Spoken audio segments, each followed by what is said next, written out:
Yes, ladies and gentlemen, this is Ken Griffey Jr. presents Major League Baseball. Yes, everybody, ladies and gentlemen, this is the greatest, the best baseball game that was ever released in video game form. This, folks, is the pinnacle of what we see now as far as MLB The Show goes, the disaster that was MLB 2K, and if you even back it up to MVP 2004, with Manny Ramirez on the cover, which is still very much active in the PC scene. If you ever get a chance, if you can get a hold of a copy of MVP 2004 with Manny Ramirez on the cover from EA, if you can get a copy of that on the PC, play it. The modding scene is so active that it actually has everything that is accurate even in today's game 11 years later. Rosters, they update the stadiums, the jerseys, the modding scene in that community is absolutely fantastic. What started it all, in my opinion, is this game.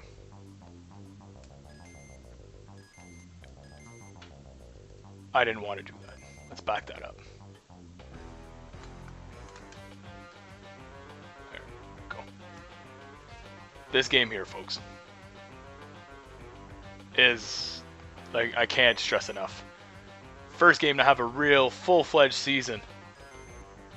You gotta have a 162 game season, go for it. Or a 26 game season.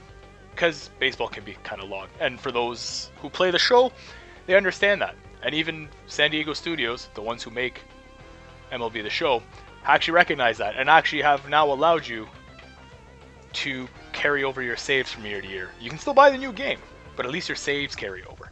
Because baseball's a long season. It's 162 games. It's insane. For this purpose, we're just going to play a single game. So, back in the day, in 1993, 94, I used to actually change and edit the players. Yes, you could do that in this game. So when I played as the Mariners, I had Jay Buhner, I had Edgar and Tino Martinez, I had Luis Sojo, I had Randy Johnson. They were all on my team. When I used to play as the Blue Jays, you better believe Joe Carter, Robbie Alomar, Devon White, Kelly Gruber, they were all there, Paul Molitor. They were all there. Because I used to make the league as accurate as possible in the moment. Full disclosure, and it doesn't change the opinion of the actual gameplay in this game, Ken Griffey Jr. was by far my favorite baseball player ever. He rose to stardom probably at the right time for me to actually start enjoying baseball, as far as where my age goes. So him being associated with this game just adds a level of amazement to me that is just, I think that's what sells me on this game even more. Him being inducted in the Hall of Fame this year is probably the second coolest moment of my sports fandom. First one, well, maybe third. Because watching the Red Wings win the Cup with Chris Chelios for the first time in 03, when he got traded there from the Blackhawks, was number one. To watch him win a cup was the coolest moment of my sports fanaticism. Second one is watching Chris Chelios be inducted into the Hall of Fame. And the third is having Ken Griffey Jr. just this year, as I'm a bit older now and can appreciate it a bit better, watch him get inducted into the Hall of Fame and only miss by 3 votes of being a unanimous decision. And from all accounts, it seems like those three votes are basically crap votes that are from people who always have decided that nobody deserves to be a first ballot Hall of Famer. That's just ridiculous. Ken Griffey Jr. was a star in an era where sports could not be taken advantage of in a way. You had Michael Jordan. In my opinion, you had Michael Jordan, you had Gretzky, Lemieux. Again, being from Canada, probably a bit biased as far as Lemieux being involved there. But you had Gretzky, you had Jordan, Bo Jackson in the time. I mean, we all remember those all-star cartoons with Bo, Michael, and Wayne. But I find as far as baseball goes, for me it was Ken Griffey. I'm sure you'll get some people that'll argue that. That era had some stars. A lot of them being Blue Jays in that time, obviously with the World Series rings, the World Series championships in that time frame. But for me, it was always Griffey. He was the king, and nothing will change that for me. He was always the best baseball player for me ever, and he's kind of the reason why I'm still kind of a fan of the Mariners. Once he kind of retired, not retired, but he kind of lost his pace a bit, then went to Cincinnati and then played for the White Sox. I still followed the Reds for a bit, but I kind of lost. He stayed past his prime a bit. Him and Jeff Bagwell were my two favorite baseball players ever. So for that reason, basically the Astros, if it's not the Blue Jays that I'm watching, it's basically the Astros and the Mariners. Just because of those ties to those two players. Again, Bagwell will be into the Hall of Fame next year as well, no doubt. And it's really cool. Jeff Bagwell was just, for a completely different reason. Ken Griffey was Mr. Athlete, center fielder, used to make catches like Devon White, hit home runs like Joe Carter. He was the complete package. The quote-unquote five-tool player that every baseball analyst uses, that was Ken Griffey Jr. So here it goes. The game itself. It is glorious. Now, I'm obviously going to take the Mariners here, and you'll notice that we're obviously in a time frame here. Again, 93-94. It's impressive, in a way, to see these teams. Like the Brewers, look at that logo, it's glorious. The Mariners, having the new logo, I think it kind of came in that, the California Angels, not of Anaheim, not a Los Angeles Angels of Anaheim. The Tigers having their old school logo. Twins, obviously they made it up. The Rangers, their logo always sucked. The Padres to me is like the pinnacle of the old. But then you had, the Expos. The freaking Expos. They're still in this game. And here's why I think this game always held a bit of shine to me. Is any team you play as, though they didn't have the MLB Players Association license, they did their damnedest to make sure you knew who that player was despite not having its name. I can pick any team here and kind of pick out a player. Vladdy, without a doubt, is in this game kind of idea. David Justice, I think, with the Braves at the time, he's totally in this game. You can tell. When it comes to the Blue Jays, especially being from Canada, you know who Joe Carter, John Olerud, Robbie Alomar, Borders. You know who these guys are because you can see them. They're built the same. Their stats are built. Their ratings are built similarly to show it off. And I'll show you what I mean by that. And I've mentioned his name before in Jay Buhner. You'll see what I mean when we play this game. And I'm gonna play as the Expos because why wouldn't I? Because they don't get to play anymore. So here's what I mean when it comes to the realism without being real. Tell me this is not Randy Johnson. Left-handed pitcher, has a big leg kick, has 10 speed, 9 control, 9 fatigue, means he can basically play for the entire game. Won 19 games last year, right? They did their damnedest to make sure that you could recognize these guys. Which is as a young fan who maybe, look, I could hey, let's edit the players.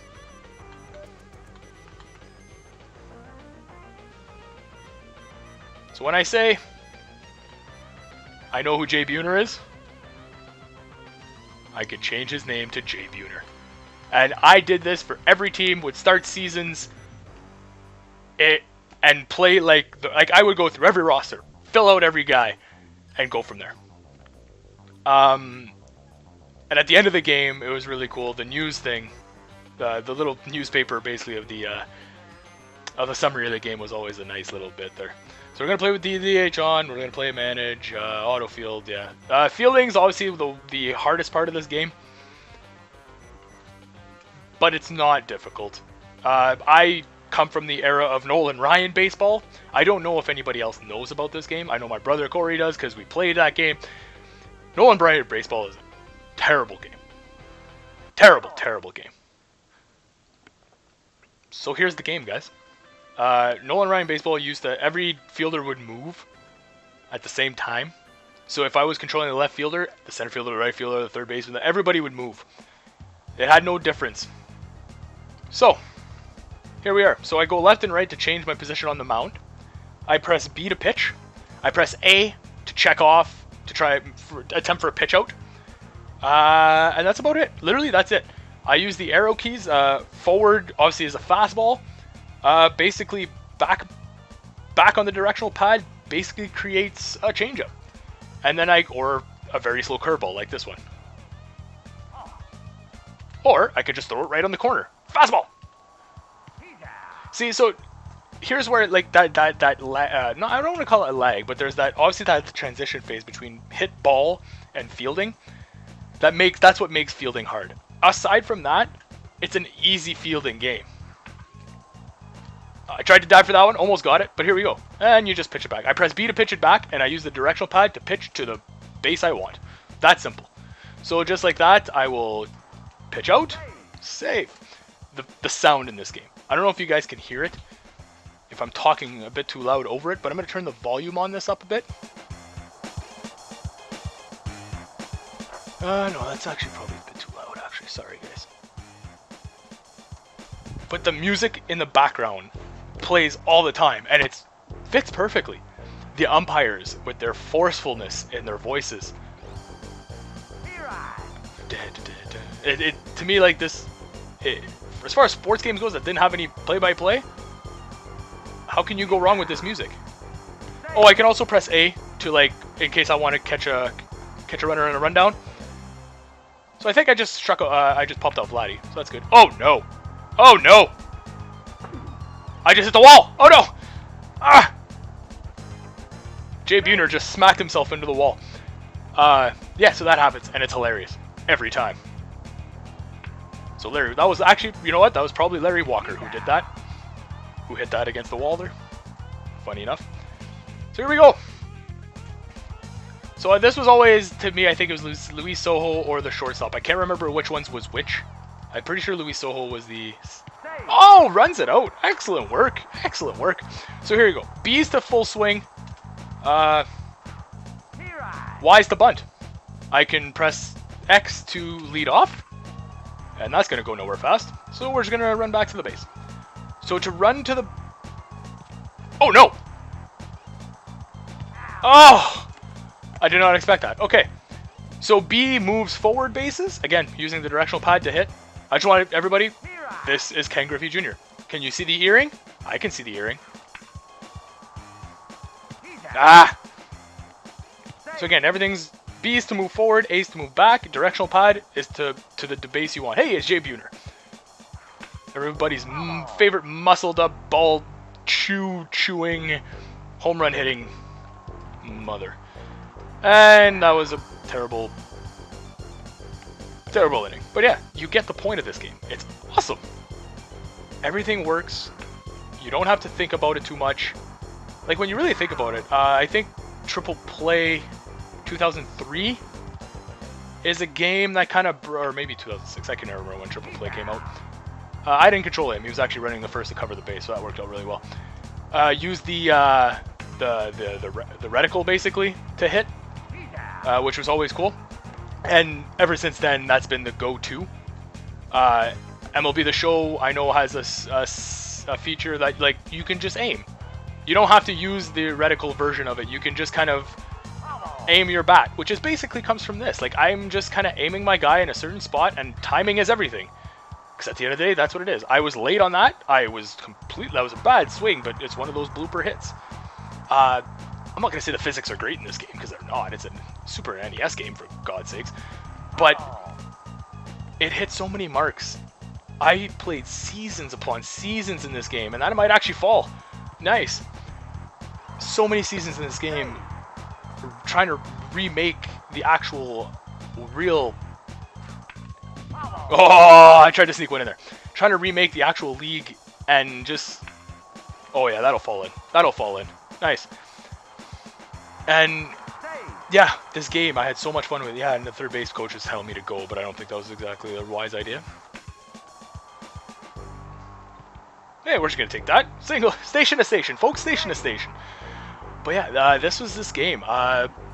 Wasn't uncommon to have games that, oh yeah, let's go into the gap. Ah, almost. Not the gap, silly me. This was the game that, aside from NHL 96, is probably my, oh no, I didn't react to that well at all. That was almost a triple play. Other than NHL 96, probably the game I spent the most time on this console. It's phenomenal. I wish we could shorten the games, but to show the end part, I may just kind of edit this video a bit and get to the end point, regardless if I win or lose, and just show you the newspaper because it's kind of neat. It kind of harkens back to the days where we used to actually read the newspapers to actually find out what happened in baseball games. Any game, for that matter. You know, we have to wait for the paper in the morning to see the box score, to just get, you know, like, I just don't understand how fantasies... Was fantasy a thing back in the day? Like, I was obviously too young. Oh, that's gone. See, I had to do that, because that's hilarious. So he's doing the fist pump, okay. One cool thing is they'll do animations like this. He's got the fist pump, obviously. Some guys will stop at the dirt and just walk onto home plate, which is always kind of cool. Yes. Canada's favorite, Larry Walker, up to the plate. Or they'll actually like sprint over and jump on home plate, which is always kind of neat. The last game I played here when I was prepping for this was, I think Girffey hit a bomb and he literally did the walk. The strut, basically. Jay Buhner, I think, jumped on the plate. I want to, you know what? I'm going to do this just because I want to strike out here, because their reactions to strikeouts can be very different. So I'm just going to let this happen because it's great. I'm not going to let Girffey strike out, but...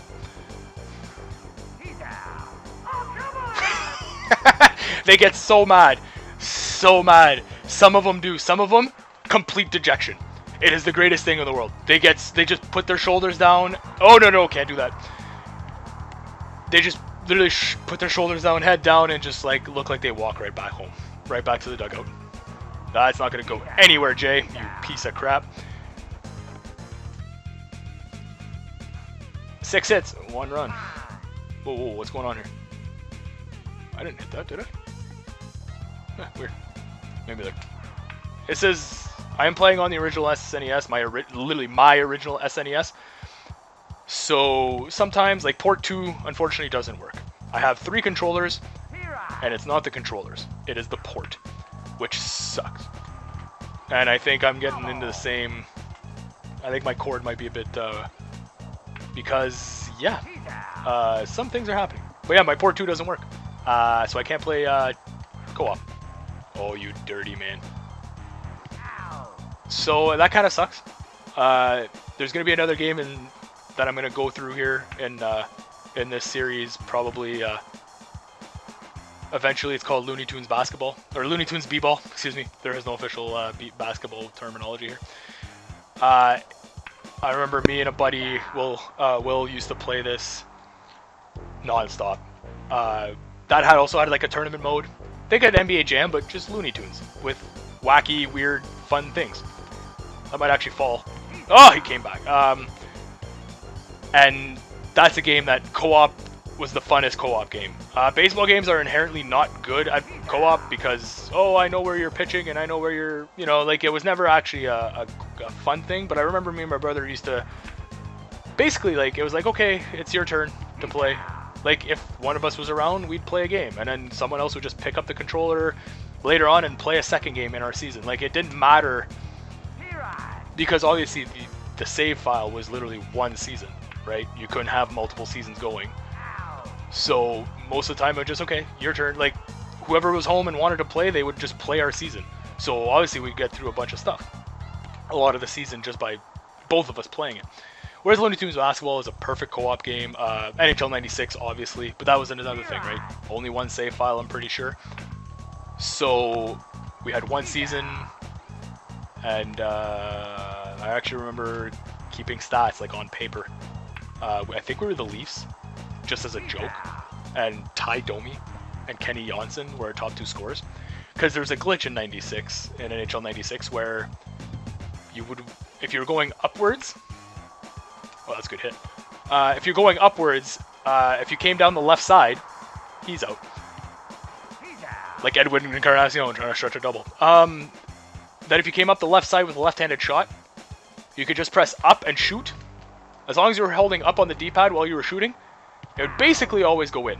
It would go over the goalie's shoulder every time. So all we would do, as I'm pretty sure Taidomi was our centerman, and he would win the draw back to Kenny Janssen. Kenny Janssen would skate up the left side, take the shot and score. Vice versa, turn that around in the second period when you used to go downward, and there was always that that little curl glitch, where once you get, it's basically a deke. It was the game's version of a deke. And all you had to do was skate downwards on the right post, off the right post, fake going inward, and come back out, and the goalie would never be able to. If you did, the timing was right, and the window was huge. The goalie would never be able to react. So same thing. Taidomi with the draw to Kenny Janssen, he'd come down the wing and just do the exact same thing. So they handedly won the scoring title that year. I can't remember which one did, but yeah. So we used to do that kind of stuff because there was only the one save file. We kind of just had to kind of accept that, well, one of us is we're going to control the same team regardless. Obviously, we didn't make too many trades and stuff. But yeah, that was it. So this is...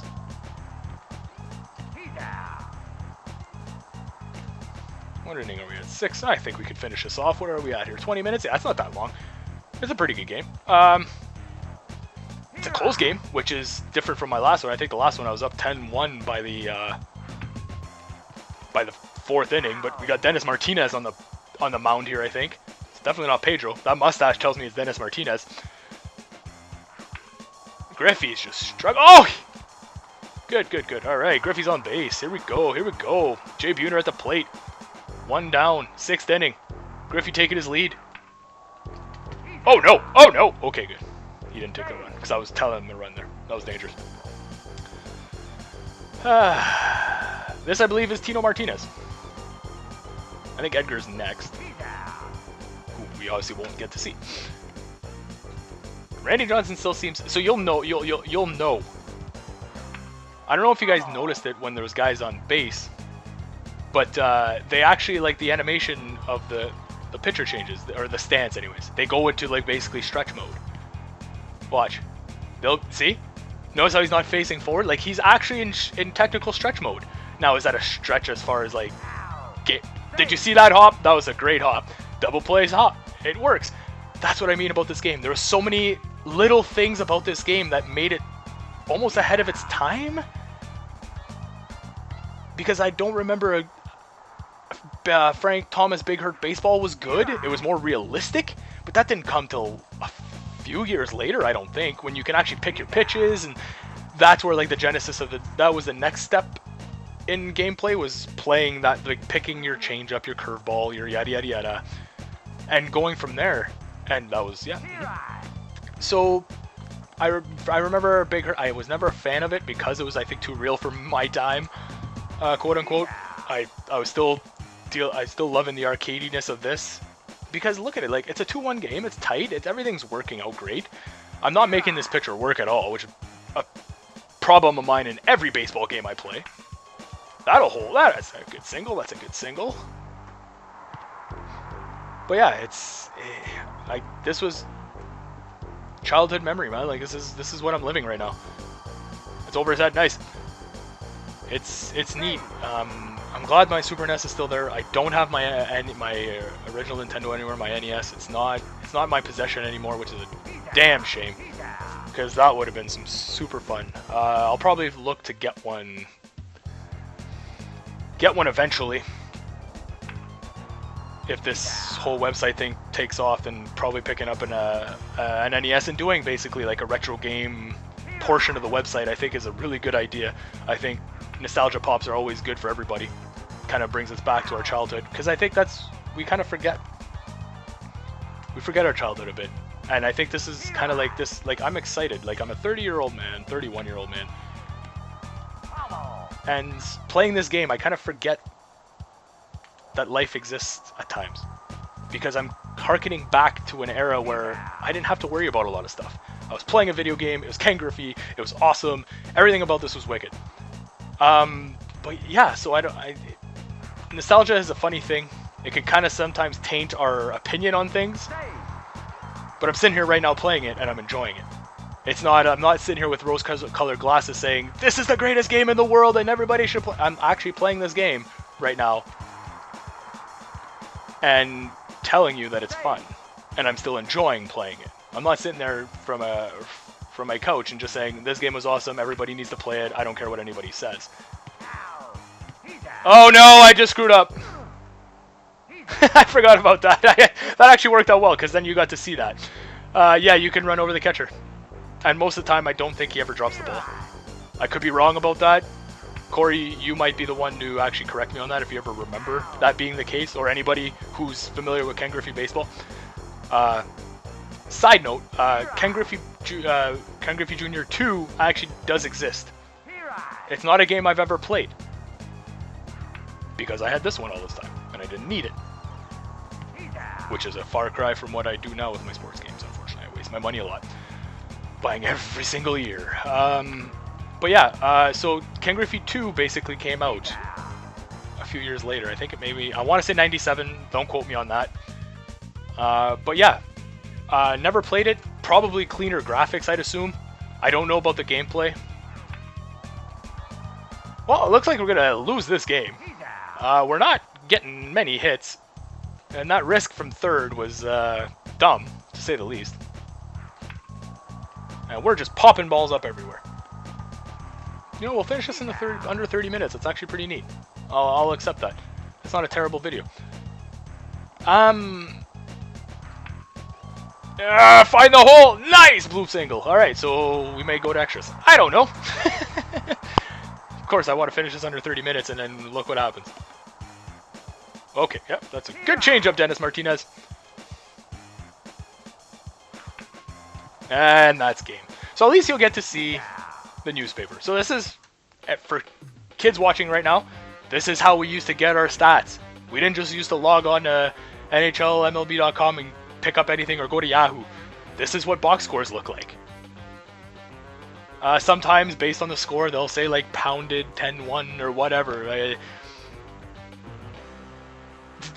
Always a little snippet here. Obviously, there's no writing, but there's always something there that says like, "Ooh, there's something happening."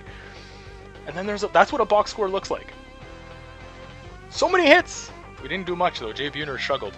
No Ks for Randy Johnson. The late edition, because sometimes we used to get those. Sometimes that would happen, especially for the West Coast games like Seattle's. You'd read the newspaper and say, we didn't get the score. So sometimes what happens is you get the night game on the Friday and afternoon game on Saturday. So the Sunday's paper, because it missed the deadline for Saturday's paper, you'll have the Friday box score and the Saturday box score in Sunday's paper. It was really weird, but in our heads it worked because we were used to it. I don't know how anybody would deal with that nowadays. That'd be insane. To just not know, that'd be crazy. But yeah, this is what a box score looks like for all you kids watching. And there you go. Game over, guys. Thank you very much. This is going to be a fun time. I have a plethora of Super NES games. Like I said, Looney Tunes Baseball, NHL 96, Maximum Carnage, Turtles in Time, Super Mario All-Stars, obviously Super Mario World, clearly. I don't think my Super Scope works anymore, which is a damn shame, because that would have been awesome. Like I said, so many Zelda: A Link to the Past. Obviously, that'll get played. I honestly don't even know what else I have. So, thanks a lot for watching.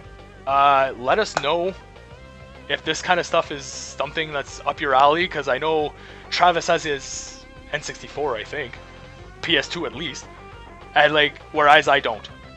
Background, I had the NES, SNES, and then from SNES.